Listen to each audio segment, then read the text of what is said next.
Hello, everyone. Today, we are going to talk about something very special. Have you ever really thought about what it means to have a truly beautiful mind? You know, is it just about being very, very smart, or is there something more to it? We're going to explore this very question through the life of a remarkable person, Albert Einstein. But first, before we begin, let's just take a moment. I want you to close your eyes and picture a genius. What comes to your mind? Maybe someone who is always topping the class, who knows all the answers, who never ever makes a mistake. Just keep that picture in your mind, because the person we are going to meet today is going to completely change our ideas of what a genius really is. All right, so here is the plan for our journey. We'll start with his very unlikely beginning. Then we'll see how he was a bit of a rebel in school. After that, we'll explore his world of science, love, and big ideas. Then we'll get to the part where he literally shook the universe. We will also see how he became a conscience for the world. And finally, we'll put it all together to understand what made his mind so truly beautiful. So let's begin with our first section, an unlikely beginning. You know, we often think that geniuses are brilliant right from the start, but Albert Einstein's story, well, it was quite different. Looking at him as a child, nobody would have thought he was destined for greatness. Albert Einstein was born on the 14th of March, 1879 in Germany. And right from the start, things were a bit unusual. In fact, his own mother thought he was a freak. Can you imagine? She felt his head was a little too large. And what's more, he didn't even start talking until he was 2.5 years old. And when he finally did start to speak, he had this strange habit of saying every word twice. This is a very important lesson for all of us. A slow start in life does not mean you are a failure. As a child, he was also very quiet and kept to himself. He didn't really know how to play with other children. In fact, his playmates gave him a nickname. They called him Brother Boring. So this little boy who would one day change our whole world often just played all by himself with his toys. He was just different. And that's absolutely okay. And listen to this. A headmaster at one of his schools once told Einstein's father that it didn't really matter what subject Albert chose because, and I'm quoting here, he'll never make a success at anything. Just think about that. This shows us that even experts, even teachers, can be completely wrong about a person's potential. So never, ever let someone else's opinion decide your future. But there was another side to this quiet little boy. His mother wanted him to learn to play the violin, and it turned out he was a very gifted amateur violinist. And this wasn't just a childhood hobby. He kept his love for music his entire life. This is so important because it shows us that science and art aren't separate. His creativity with music probably helped his scientific thinking. You see, a truly beautiful mind has room for both logic and for melody. All right, let's move on to the next chapter of his life, a rebel in school. Now, you would think a genius would love school, right? But for Einstein, it was exactly the opposite.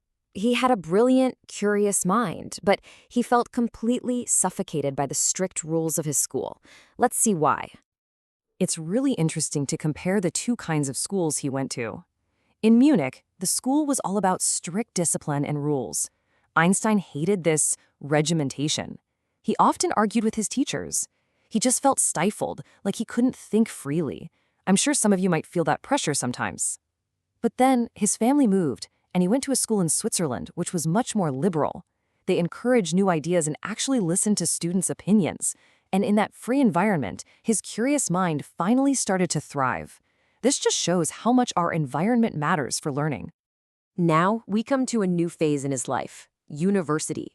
This is where everything starts to come together. In the city of Zurich, his world opened up, not just to science, but to love and to the big ideas that were quietly starting to form in his mind.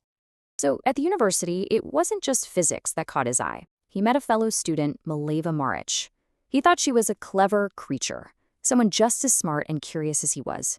You see, she was a young woman from Serbia, and she had come to Zurich because it was one of the very few universities in Europe that allowed women to study. He found in her an ally, a true friend against what he called the Philistines. That was his word for people who didn't appreciate art, science, or new ways of thinking. They shared a very deep intellectual bond. But even after graduating from university, life wasn't easy. In the year 1900, at the age of 21, Albert Einstein was unemployed. He did small jobs, like giving private lessons to make some money. Finally, in 1902, he found a job as a technical expert in a patent office. Now, this is a very important point. The man who would redefine physics was doing a regular 9-to-5 job, just checking other people's inventions. And this is where you see his true passion. While his official job was to look at patents, his real work was happening in secret.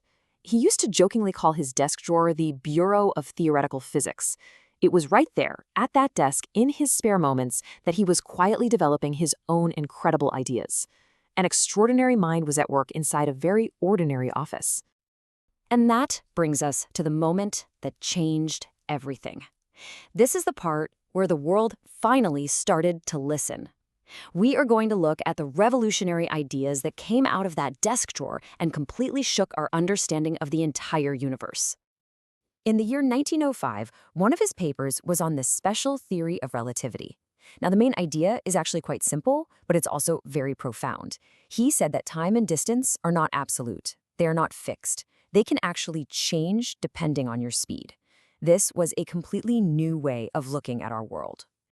Now, I know that sounds a little complicated, but don't worry. Einstein himself explained it with a wonderful, simple example. He said, when you sit with a nice girl for 2 hours, it seems like 2 minutes. When you sit on a hot stove for 2 minutes, it seems like 2 hours. That's relativity.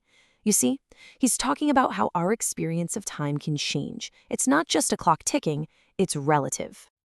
And from this very theory came the world's most famous formula, E equals mc squared.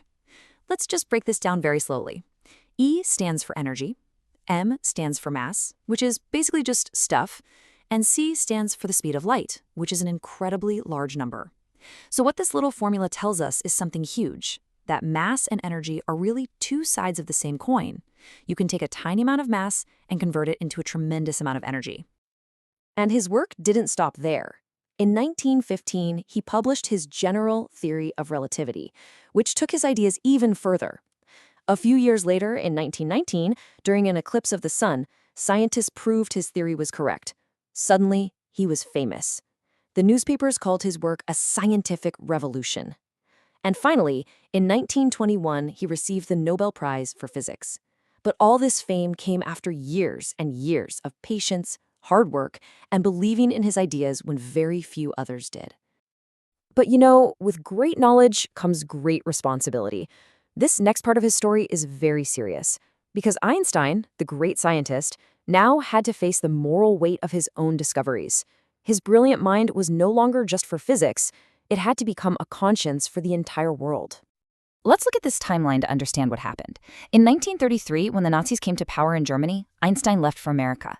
Then, in 1938, scientists in Berlin discovered nuclear fission. They had found the key to unlock the power inside E equals mc squared. Einstein was worried that Germany would build an atomic bomb. So, in 1939, he wrote a famous letter to the American President Roosevelt warning him. This letter led to America's project to build a bomb.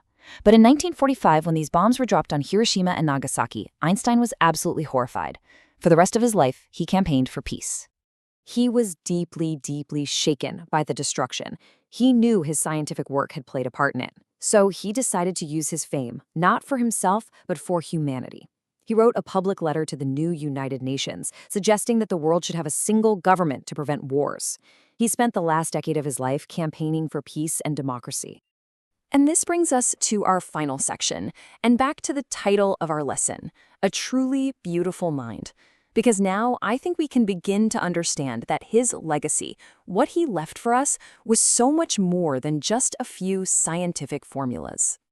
When Albert Einstein died in 1955, the world remembered him not just as a scientific genius, but as a visionary and a world citizen. A visionary is someone who can think about the future with great wisdom, and a world citizen is someone who cares for all of humanity, not just their own country. His scientific mind was huge, but his heart, his humanity, was just as big. So we end with the same question we started with. What makes a mind truly beautiful? As we have seen from Einstein's life, it's not just about getting good marks or being the fastest. A truly beautiful mind is curious. It's a mind that is always asking questions. It is a mind that has creativity and feels emotions. And perhaps most importantly, it's a mind that has a conscience, a sense of responsibility for other people and for our world. That is the real meaning of a beautiful mind.